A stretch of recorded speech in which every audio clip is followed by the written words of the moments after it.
ওয়ার্ডপ্রেসের এ পর্যায়ে আমরা দেখব যে কিভাবে আমরা ওয়ার্ডপ্রেসের মূল অ্যাপ্লিকেশন ফাইলগুলোকে লোকাল হোস্টের কাজে ব্যবহার করতে পারি। তো ফাইল আপলোডিংয়ের ক্ষেত্রে লোকাল হোস্ট এবং সার্ভার এই দুটি বিষয়ে কিন্তু একটু ব্যবধান রয়েছে। তো সেই বিষয়টি এখন আমরা দেখব। যেহেতু আমরা লোকাল হোস্টে কাজ করব এই মুহূর্তে, আমরা লোকাল হোস্টে কিভাবে ফাইলকে আপলোড করব সে বিষয়টি দেখব। আমরা চলে যাচ্ছি আমাদের সোর্স ফাইলে। আপনাদের সিডির যে সোর্স ফোল্ডার দেয়া থাকবে সেটির ভিতরে আমরা ওয়ার্ডপ্রেসের সবচেয়ে আপডেট যেই ভার্সনটি আছে সেটি দিয়ে দিয়েছি। পাশাপাশি আপনাদেরকে একটি লেসন দিয়েছি যেখান থেকে আমরা এটি ডাউনলোড করতে পারি। দুটি ক্ষেত্রেই কিন্তু একই কথা, যে আপনারা এরকম একটি জিপ ফাইল পাবেন, সেখান থেকে আপনারা এটিকে আনজিপ করবেন শুরুতে এক্সট্র্যাক্ট অল এই অপশনের মাধ্যমে। নেক্সট নেক্সট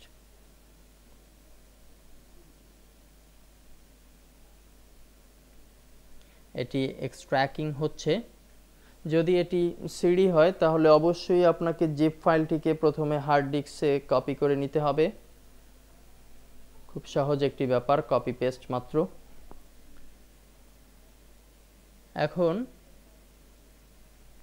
এখান থেকে আমরা যে নতুন ফোল্ডারটি পেলাম ওয়ার্ডপ্রেস 3, সেটির ভিতরে প্রবেশ করব। ওয়ার্ডপ্রেস লোকাল হোস্টের বেলায় আমরা শুধু নেব ওয়ার্ডপ্রেস এই ফোল্ডারটিকে। আমরা এখান থেকে কপি করছি। কপি করে আমরা আমাদের যে রুট ফোল্ডার আছে, অর্থাৎ আমাদের যে ই ড্রাইভ যেখানে আমরা এক্সাম্প ফোল্ডারটি পাব, সেখানে এক্সাম্পে প্রবেশ করব। এক্সাম্পে প্রবেশের পরে যতগুলো ফোল্ডার আছে তার ভিতর থেকে দেখব htdocs, এখানে ডাবল ক্লিক। এখন আমাদের সামনে বেশ কিছু ফোল্ডার htdocs এর আন্ডারে চলে আসবে। এখানে আমরা ওয়ার্ডপ্রেসকে পেস্ট করব।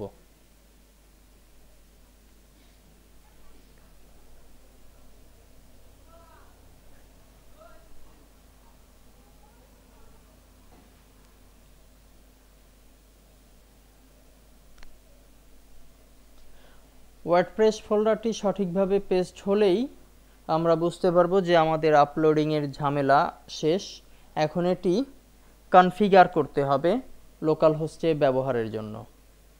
মূলত কনফিগারের বিষয়টি কিন্তু লোকাল হোস্ট সার্ভার দুটি ক্ষেত্রেই একই হবে।